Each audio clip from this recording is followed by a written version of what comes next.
omsetnya bagus dong F8. Ya bisa dibilang Begitu. Kan 5 hari kita penyelenggaraan. ya, milenial lari-larinya kadang kuliner. Hmm. Pertama mungkin karena ya muda, kedua karena mau mencoba, Ya. tiga ya mungkin ada juga mengikuti tren. Awalnya itu bakso bakar belum ada, bakso yang isian keju belum ada, masih yang bakso biasa pada umumnya bakso Nah. gerobak. Cuman caranya dulu kita jadi rajanya di Makassar, baru kita jadi rajanya di Indonesia. Sampai tidak ada lagi brand dari luar yang bisa jadi raja di sini. Pokoknya F8 pas saya ingat. Pasti beda. Bagus ki memorinya, manis ki. Manis memorinya.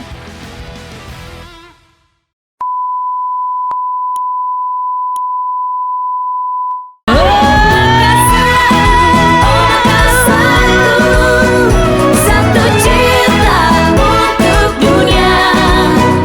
Makassarku, oh Makassarku, tanda cinta bakti negeri. Halo, apa kabar Sobat Kreatif?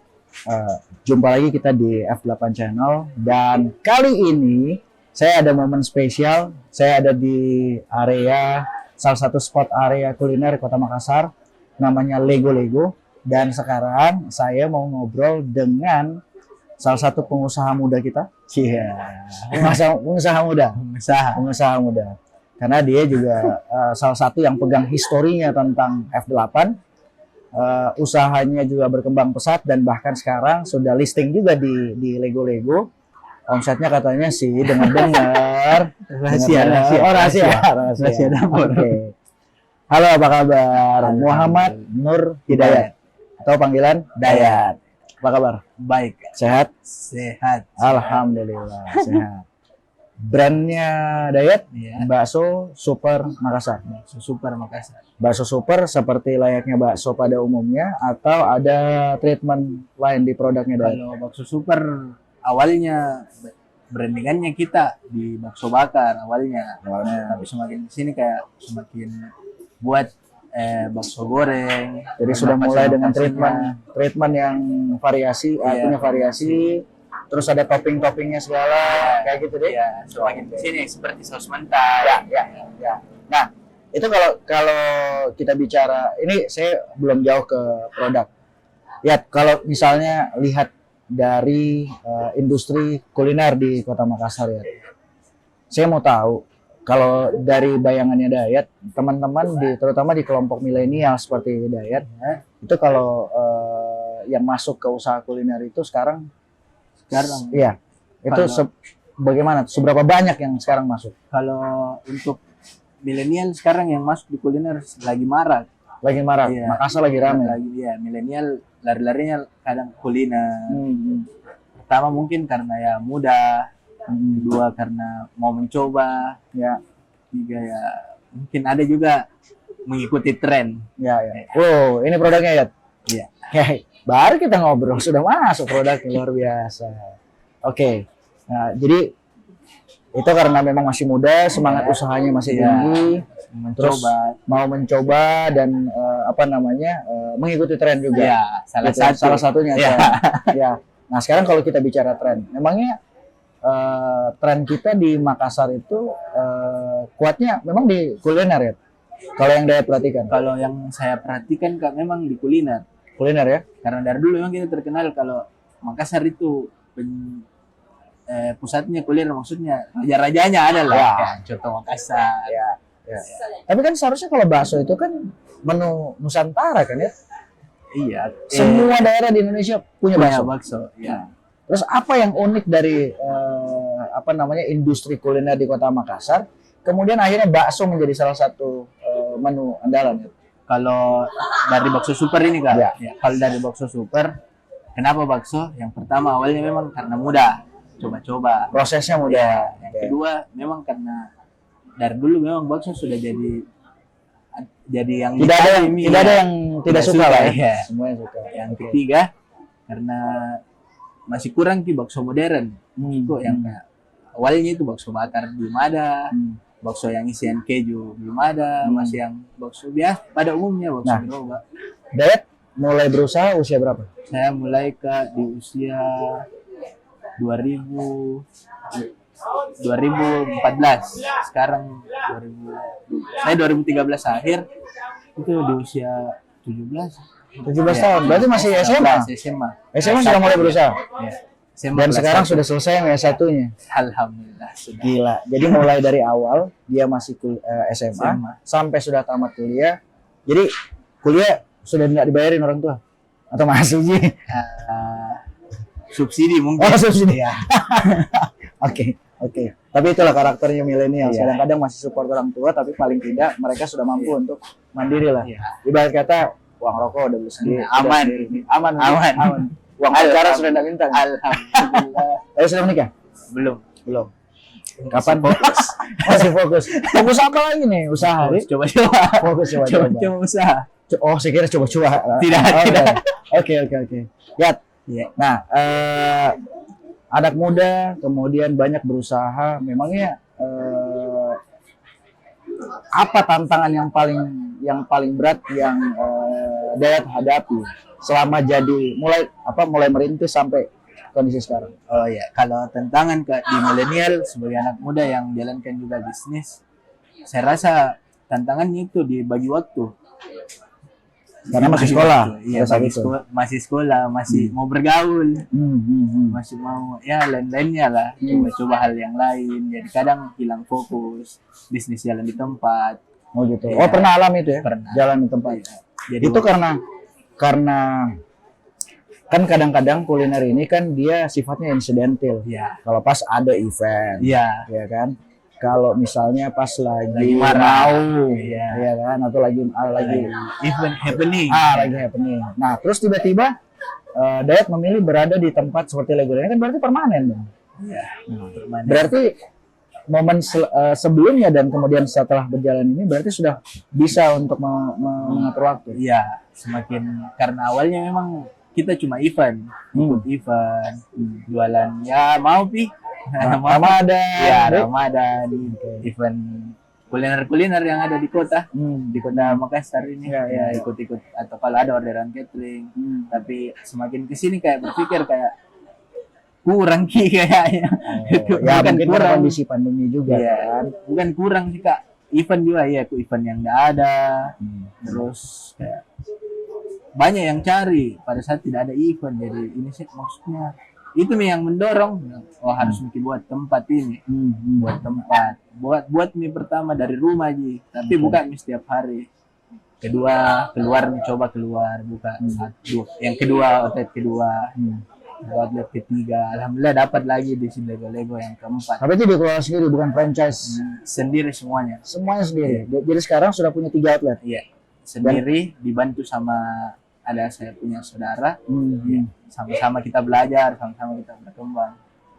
3 outlet kelola sendiri. Kak. Sudah 4 sekarang. Sudah 4. sudah Setelah kurang lebih sekitar 7 tahun ya. 7 tahun. ya. Luar biasa ya. Ya. Tahu F8 dong. Tahu. Tahu F8. Nah, saya mau masuk sedikit di acara F8. Iya. Sebelum kita masuk ke situ saya mau tanya dulu. Boleh nggak kasih bocoran? Kira-kira sehari tuh omsetnya berapa? Di sini aja lah. Di sini. Ya, jangan F8 dulu. Oh, kalau di sini Kak tergantung cuaca. Kalau di sini ya, di sini tergantung cuaca, tergantung ya Sebut kalau kisarannya. kisaran kalau weekend bisa dapat 2 sampai 3 juta. Weekend, weekdays berarti kurang lebih sekitar 1 sampai 2 juta. Kisaran gitu. segitulah. Gila, berarti dalam 1 bulan itu sudah bisa dihitung lah kurang lebih sekitar 30-40 juta dalam sebulan. Masih muda, sudah punya omset yang luar biasa. Oke. Nah, kita masuk ke F8. Ya. F8 ini kan sudah tahun ke-4 kali penyelenggaraan dan sebenarnya ini sudah harusnya tahun ke-5, tapi karena 2 tahun kita pandemi tidak bikin. Ya, betul. Kita sudah rindu. Sudah rindu? Woi. Tunggu dulu, Dayat ikut berapa kali?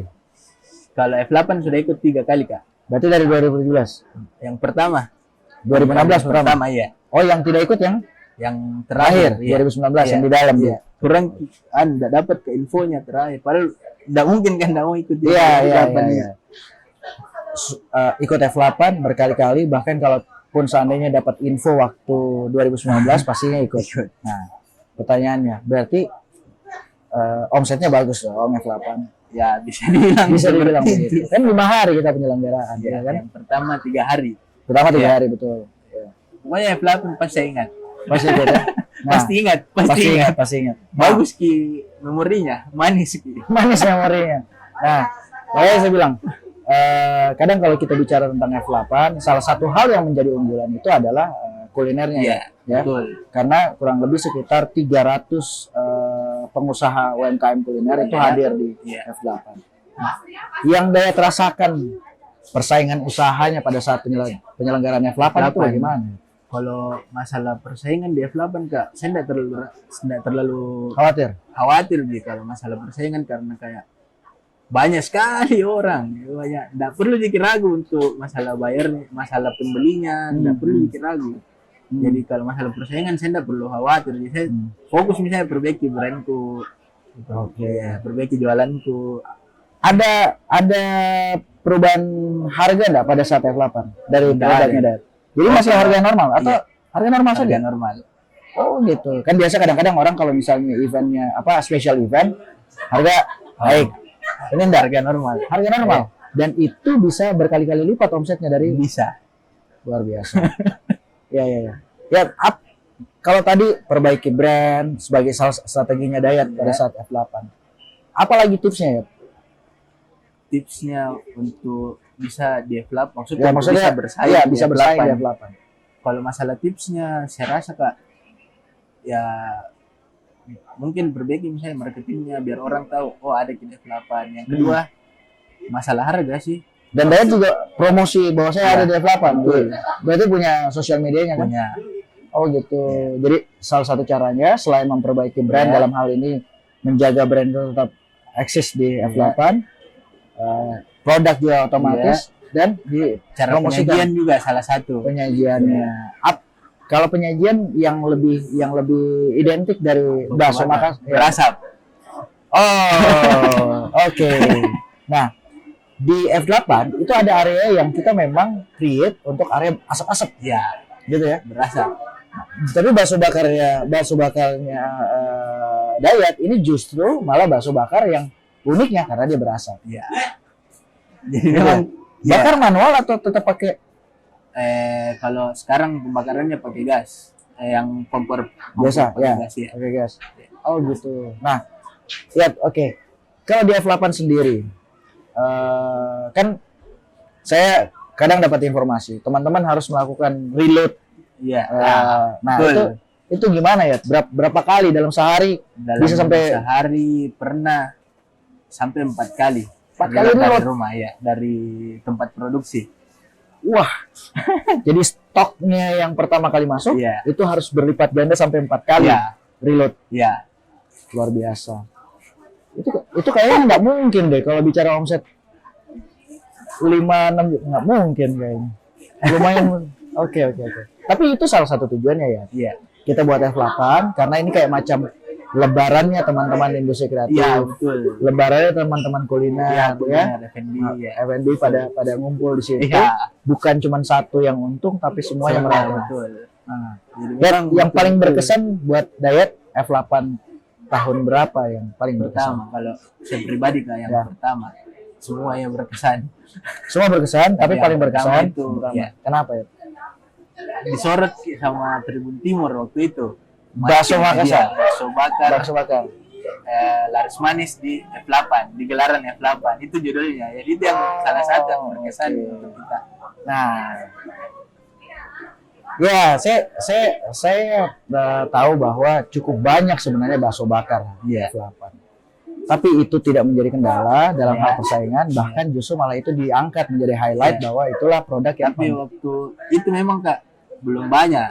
2016 waktu itu belum banyak. belum banyak bakso Iya. bakar. Makanya Mas terkesan unik. Makanya bakso di Paling berkesan.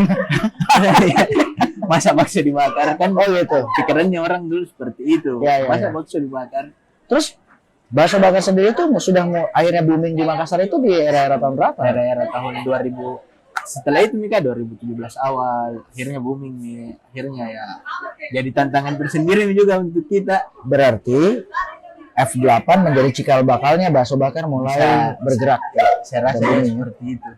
Akhirnya ya setelah F8 ada seperti itu, akhirnya ya di pantai mungkin bisa nih ada ratusan tinggal sobat. Iya, betul, betul. Nah, ya kalau kita bicara venue ya di Anjungan Pantai Losari. Nah, produk yang Dayat jual itu kan akhirnya bersaing dengan model-model kuliner yang lain kan. Iya. Ada ya yang nasi, yang apa base-nya adalah nasi, ada yang base-nya adalah ikan. Iya.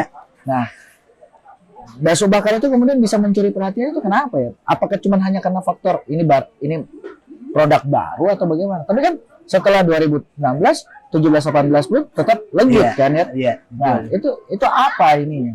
Apa karena simpelnya? Bakso bakar ya.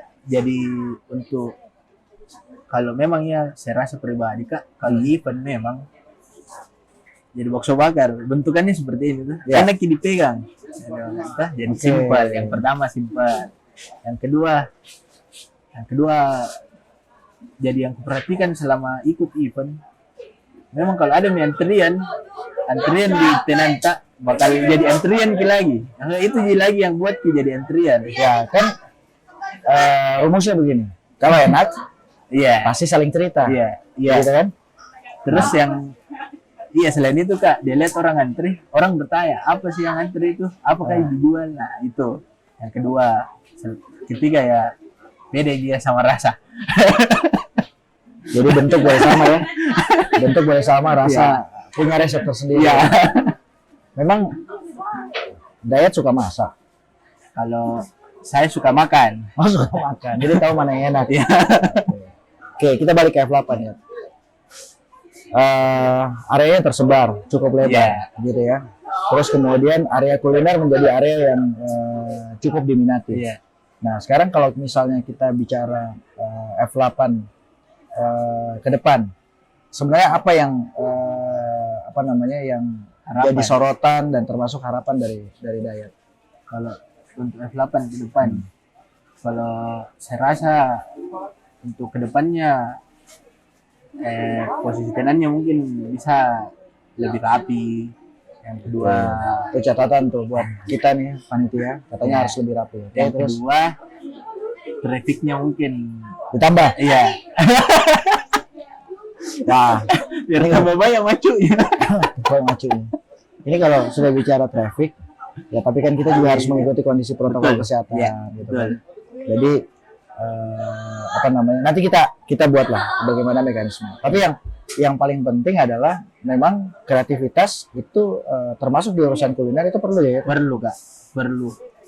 Entah itu masalah marketing, entah itu aturan tenan, entah itu dekor-dekornya tenannya kita, itu salah satu juga faktor. Termasuk packaging Packaging dan higienisnya ya. iya Itu pasti ya. pasti itu Kak. Nah, itu dia. Nah, jadi masuk ke F8, cetak rekor Ya, itu dengan cara jaga performance, marketingnya harus bagus, iya. rasanya juga harus enak, Rasa packagingnya harus bagus, Ya. ditambah lagi dengan higienisnya, higienis, cara penyajian. cara penyajiannya. Nah, karakteristiknya kalau F8 itu kan memang memanjang ya, terus Iya. kemudian banyak acara. Iya, Apakah ini juga salah satu strateginya Dayat? Karena ini kan produknya Dayat ini kan bukan juga yang harus kita duduk santai, makan, Iya. selesai baru jalan. Enggak. iya, enggak. Ya kan ini bisa sambil Itu, iya, jalan. bisa. Ya, makanya Oh, itu salah satu tadi yang saya bilang strateginya bisa seperti itu. Caranya orang makan itu ya mungkin bisa kita pikir tuh jadi pasti dipakai yang satu kali. Jadi orang langsung cari makan sambil menikmati acara-acara lain karena itu ya karakteristiknya memang F8 Kak. Eventnya di mana-mana menarik, maksudku mungkin di segmen A-nya menarik, segmen B-nya menarik, jadi kayak nggak tahu yang mana. Harus memang keliling, nggak mungkin datang untuk beli saja. Awalnya mungkin tujuannya pergi saya beli makanan deh, Ya, ya. tapi nggak mungkin langsung balik. Pasti Kayak, masih tinggal, Mungkin, lapar, haus, iya. masih beli lagi. masih gitu. ya, kembali beli lagi. Jadi satu orang bisa melakukan transaksi Sampai hanya dua untuk makan kali, sampai iya. 2-3 kali. Iya, betul. Ya kan kita sore sampai malam gitu kan. Betul, ya. Banyak kejadiannya seperti itu memang. Kak. Siang, ini lagi. Sore, malam, datangi lagi. Artinya Saya mau tanya kalau Dayat. Jadi F8 itu efektif kalau kita buka sore ke malam atau mulai dari pagi sampai malam? Kalau saya pribadi Kak, siang ke malam. Siang ke malam. Siang ke malam. Nah, ini bagian dari survei saya. Secara tidak sengaja kita melakukan survei bahwa ternyata usulan kalau teman-teman kuliner sih berharap kita buka dari siang sampai malam. Gitu ya. Oke. Yat. Saya sebenarnya masih banyak pertanyaan. Silakan. Santai. Saya sebenarnya masih banyak pertanyaan tentang kuliner ini ya. Karena terus terang yang jadi trendsetternya F8 itu adalah kuliner ya. Kalau misalnya menurut Dayat, selain kita nggak bicara produk bakso bakar, produk yang kemudian yang cukup kuat di F8 itu apa? Minuman. Oh, minuman pasti. Makanan. Makanan. Kalau saya pribadi Kak, suki-sukian yang dibakar. Oh, itu malah justru banyak. Iya. Karena yang pertama memang unik, beda dari yang lain. Kan orang taunya yang dibakar itu ya sate. Yes. Oke. Sate. Kemudian akhirnya bakso bakar, kemudian akhirnya suki bakar. Jadi kayak yang pertama yang modern, asli modern. Yang kedua simple. Yang ketiga ya harganya bisa terjangkau lah. Iya. Oke. Ya, sebagai orang Makassar, kita kan juga harus peduli terhadap produk-produk kuliner terutama yang menjadi warisan budaya betul. kita. Kalau Dayat sendiri sukanya itu kalau bicara tradisional kuliner apa ya? Coto. Makanya itu Kak, saya mau buat brandku ini ada dari, maksudku bisa juga menjangkau warisannya nenek leluhur kita lah. Ya, makanya saya mau bikin ya bakso kuah coto. Bakso kuah coto. Ya. Oh, oke. Nah, ini unik lagi nih. Nah, apakah di F8 akan ada itu? Nah, tunggu saja ya. Tunggu saja. Oke. Nah, ya selain tradisional kuliner sendiri.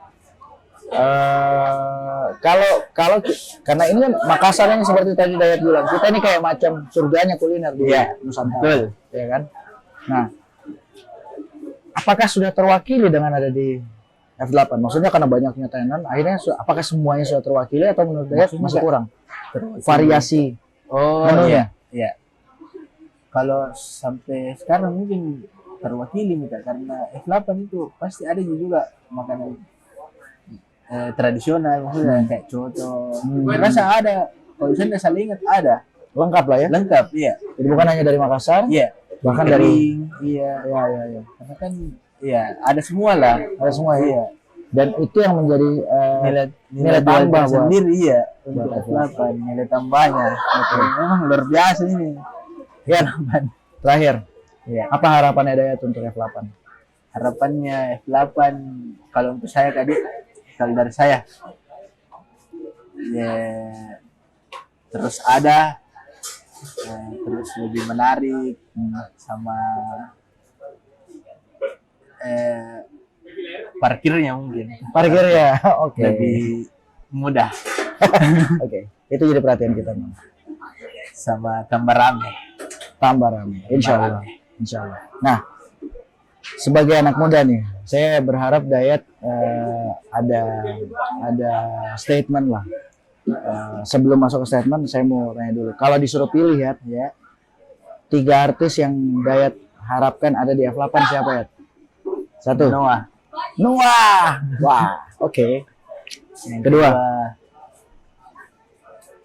Bunga Citra Lestari. Raisa. Oke, Raisa 2. Yang ketiga siapa? Yang ketiga Sleng. Nggak ada matinya. Legend kita. Oke. Nah, terakhir ya, harapan Dayat untuk industri kreatif khususnya kuliner buat anak muda bagaimana? Harapannya untuk anak muda ini Kak. Ya. Untuk teman-teman kaum milenial. Ya. Harapannya ya ayo sama-sama kita berkembang. Ya, kolaborasi sekarang memang adalah intinya. Jadi nggak perlu kita sama-sama bikin brand, tapi kolaborasikan ke brand sama brandku. Maksudku brand sama brand, nggak perlu sama-sama kita kolaborasi buat satu brand. Nggak bisa kita kolaborasikan brand sama brand A, brand B jadi jauh lebih kuat. Ya, bagaimana caranya bisa kita kalah? Bagaimana caranya dulu kita jadi rajanya di Makassar, Makassar. baru kita jadi rajanya di Indonesia. Sampai ndak ada lagi brand dari luar yang bisa jadi raja di sini. Oke, Itu kalau keren. saya, Kak. Itu testimoninya anak muda sekarang, pokoknya Kolaborasi. kolaborasi. Dan ternyata memang unsur kolaborasi itu penting, bukan hanya di industri kuliner, tapi hampir di semua lini Iya, usaha. iya. Kita berharap memang bentuknya Kolaborasi. adalah kolaborasi. Oke, ya terima kasih banyak terima untuk kasih. obrolan kita. Sorry saya ganggu. Nggak ada masalah. Aman. Oke, semoga nanti usahanya akan semakin maju. Amin. Dayat juga akan semakin sukses. Amin. Jangan lupa usaha boleh usaha, jangan lupa ingat jodoh. Ya, Siap, Kak. Semoga Oke. F8 tambah rame. insya Allah. Oke. Terima kasih teman-teman ini adalah Sobat Kreatif. Itu tadi obrolan singkat saya dengan Muhammad Nur Hidayat, pengusaha bakso Super Makassar yang memang sudah malang melintang di industri kuliner di Kota Makassar. Ya kurang lebih sudah sekitar 7 sampai 8 tahun berkecimpung di industri kuliner dan kali ini sudah boleh kita kategorikan sebagai pengusaha mudanya Makassar. Oke, terima kasih. Nanti kita akan jumpa lagi dengan sosok-sosok inspiratif lainnya. Terima kasih. Assalamualaikum warahmatullahi wabarakatuh. Assalamualaikum. Thank you.